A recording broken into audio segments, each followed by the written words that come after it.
let's start off by telling you the three guests who will be joining in on the show today. Manish Sonthalia, Senior Vice President and Fund Manager at Motilal Oswal Asset Management PMS. There's Ashwini Gujral, Fund Manager at ashwinigujral.com, and Nipun Mehta, Founder and CEO at Blue Ocean Capital Advisors. Ashwini, going to start off with you. No doubt it was an absolute dampener by the day's close, but what's your sense as to where we're headed on the charts from these levels? See, this is the first day, where the market has corrected from the highs and kind of, stayed there. It's too early to say whether we have completely reversed, and as long as, broadly we can hold on to 6100, 6150, this could be a mild correction which will resolve on the upside. I'm saying this because, the Bank Nifty seems to be fairly positive now, and it's crossed a long-term trend line and has stayed above that for about 3 to 4 days now. So chances are that we could have a mild 50-100 point correction and then try to regain from there. As long as the declines are not, with great momentum or, in great magnitude, I think we should be fine. Mm-hmm. Nipun, in fact, scratching that point a little further, the bank index, of course, was almost flat in a weak market, and large section of the PSU pack was seen active in trade. How do you see this entire sector panning out from here on? Because up till now, only the private sector pack has managed to post a good set of numbers on the second quarter front, but the entire PSU basket, the jury is still out. Do you think some ugly surprises could be expected from there?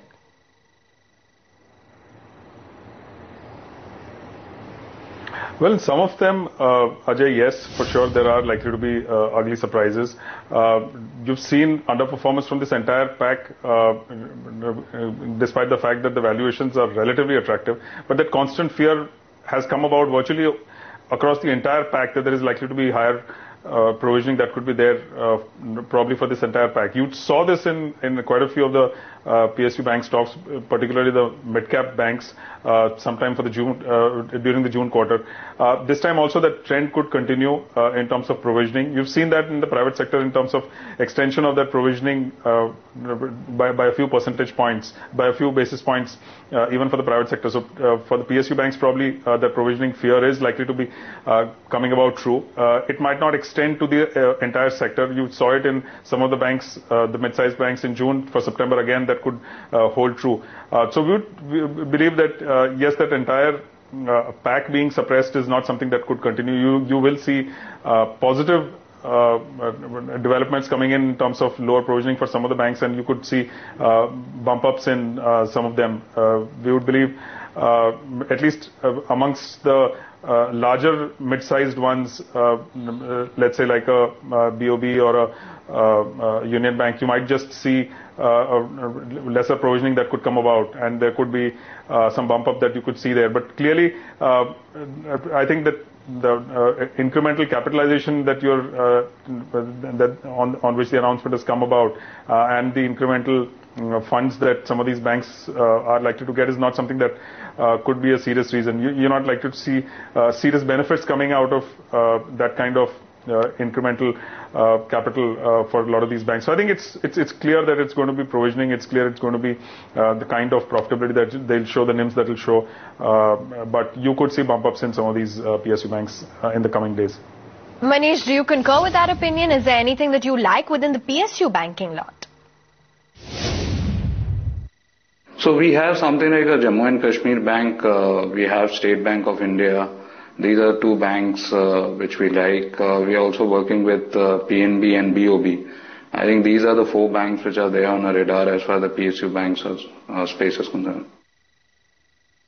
How are you witnessing the price activity in the entire technology pack? Do you think it's just a correction, or do you think that these stocks would take more sideways action while others will come back on the more high volatile and high price move kind of a radar?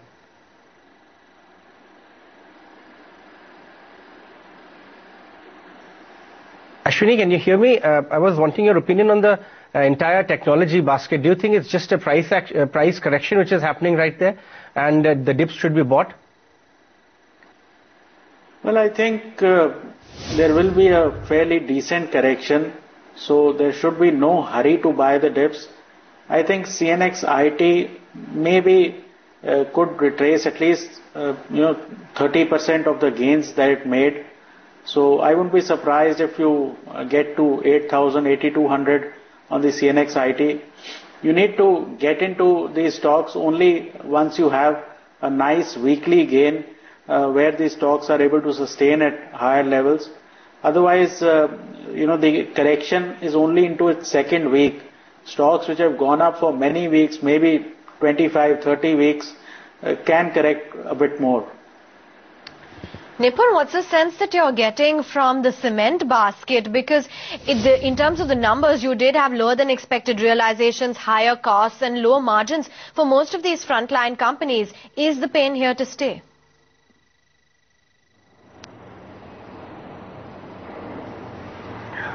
Well, we believe it could be temporary. Actually, if you see the 4 results that have come about, look at ACC, Ambuja, Ultratech, JK Lakshmi, virtually all of them showed strain on margins. Clearly, higher costs is something that's showing up. There hasn't been too much of pricing power given the monsoon season that was there. But I think that could just change over the next 2 quarters, where being probably the season where they could have some degree of higher pricing power, there could be improved margins that could be there over the next couple of quarters. So that's something that just could change. But also when you look at the fact that there are additional capacities which have come up, but some of the companies where it's not really too actively operational given their internal reasons. Given that fact, I think that pricing power for the next 2 quarters for the cement companies just could be there. We saw it if you look at March or if you look at the December quarter of 2012, you did see some amount of pricing power that had been there, where you'd seen a bump up in terms of profitability, in terms of margins that had been there for the cement companies. Again, this is for the next 2 quarters, you could just see that happening.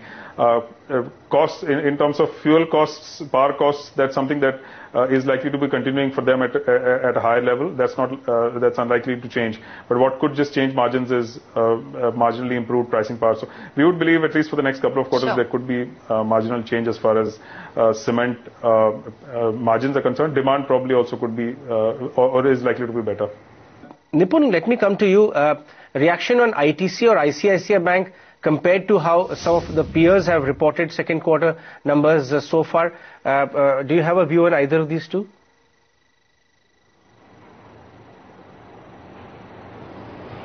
Sure. I think if you look at ITC, again, really no reason to believe that there could be any fall in profitability or fall in volumes. I think you've seen that trend over the last several quarters.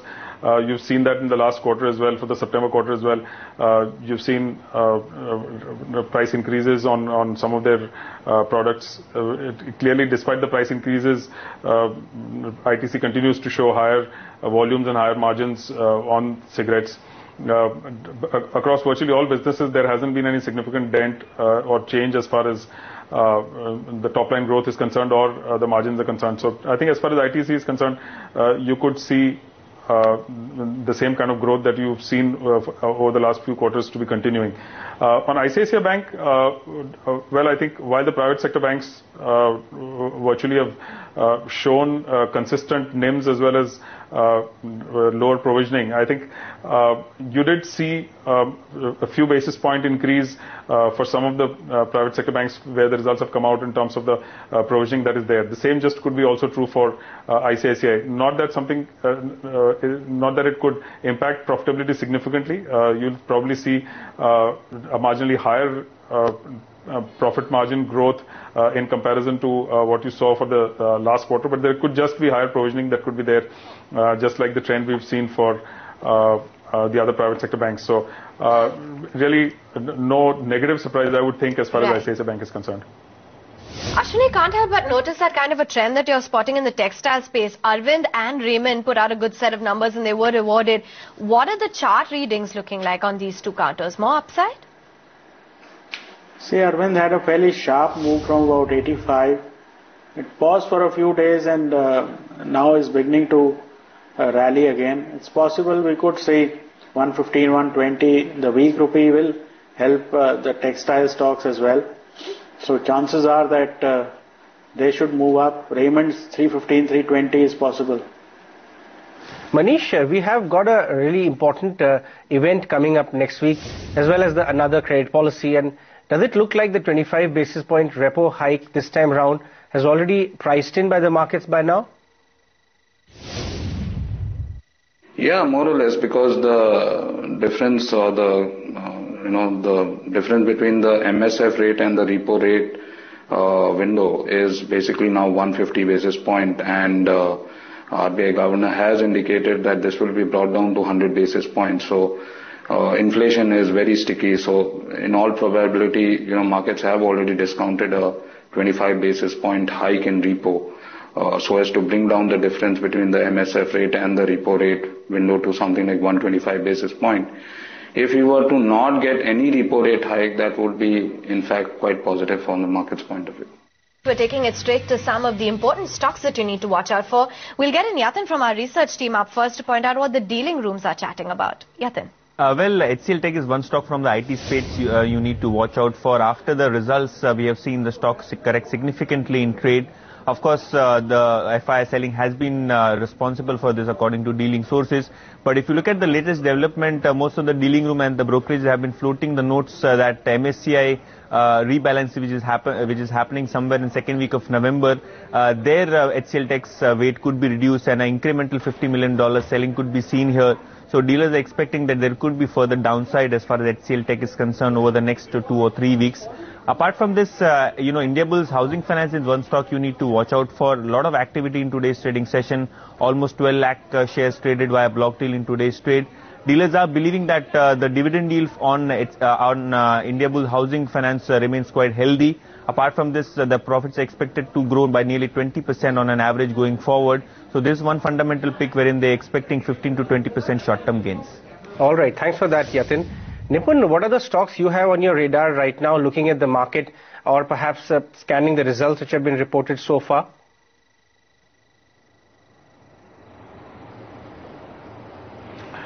Well, we are waiting for a correction as far as IT is concerned. I think you've seen a significant run-up post Infosys results in IT. You could just see if the market does correct, or if there is profit booking in IT, you could see some of these stocks correcting. I think clearly what's important is that conscious feeling that IT seems to have seen its worst days. You are likely to see improved top-line growth and client acquisitions coming in, larger client acquisitions in fact coming in from some of the European and US markets for some of the larger companies. So we'd look at getting into some of these larger IT companies if and when, as and when there is a correction that comes about for at least 6 months to 1 year exposure. Ashwani, what is it that you're spotting on the charts for tomorrow? Well, HCL Tech is a sell with a stop of 1075, target of 1040. TCS is a sell with a stop of 2050, target of 1975.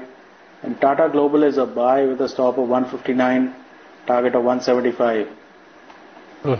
Manish, after almost a 70 to 80% price appreciation in Tech Mahindra, you still seem to be, do you expect the stock to go higher even from these levels? Yeah, because the valuations are still at around 12.5, 13 times current year earnings. So, at 35,000 crore market cap and 2,700, 2,800 crore profits for this year. And volumes expected to be closer to around 13-14% in US dollar terms for the next 2-3 years. So their strategy is working out well, and I think we have done our due diligence. Let's see how the thing plays out. Okay, thanks very much then, gentlemen, for taking the time out and joining in and giving us your overall market assessment. With that, it's goodbye from Ajay and me. Thanks so much for watching. Have a good evening.